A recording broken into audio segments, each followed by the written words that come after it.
पाहणार आहोत तर बातमी आहे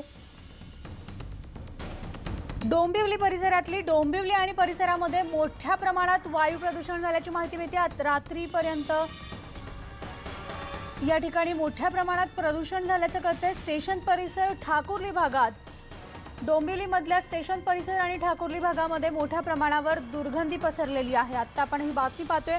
डोंबिवलीमध्ये खरं तर MIDC भागामध्ये अनेक कारखाने आहेत आणि तिथे अनेकदा नागरिकांनी रसायनांबद्दल कंप्लेंट तक्रार केलेली होती आणि आता ही जी ब्रेकिंग बातमी मिळते ती म्हणजे डोंबिवलीत मोठ्या प्रमाणात वायू प्रदूषण झालेलं असून डोंबिवली स्टेशन, डोंबिवली पूर्व, पश्चिम, ठाकुर्ली आणि ग्रामीण भागात प्रचंड प्रमाणात दुर्गंधी येत असल्याची माहिती मिळते। MPCB आणि MIDC दुर्लक्ष करत असल्याचं पुन्हा एकदा आढळून आलेलं आहे। आपण अधिक माहिती घेऊयात। आमचे प्रतिनिधी प्रदीप भणगे आपल्या सोबत आहेत। प्रदीप, काय माहिती मिळते या संदर्भात? मनाली रात्री 2 वाजल्यापासून ते आतापर्यंत सगळा जो डोंबिवली परिसर आहे, या डोंबिवली परिसरात एक प्रकारे कुजट वास पसरलेला आहे।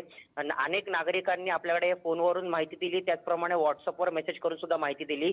जर आपण बघितलं की डोंबिवली MIDC परिसरात नेहमीच केमिकल जी गळती असते ती होत असते, त्याचप्रमाणे रात्रीच्या सुमारास वायू सोडला जातो।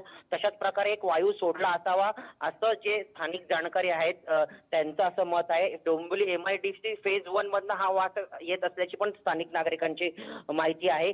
एक प्रकारे जो आपण बघितलं तर संपूर्ण डोंबिवली ग्रामीण परिसर, ठाकुर्ली परिसर आहे, स्टेशन परिसर आहे, डोंबिवली पश्चिम आहे, हा वायू पसरलेला आहे। मात्र याबाबत अद्याप MIDCचे अधिकारी असतील किंवा MPCBचे अधिकारी असतील यांनी मात्र यावर काही स्पष्टता भूमिका सांगितली नाही किंवा आपलं म्हणणं सांगितलेलं नाहीये। आणि आता ह्याचा जे याबाबत जे आहे मनसेने आक्रमक झालेले आहे। मनसेने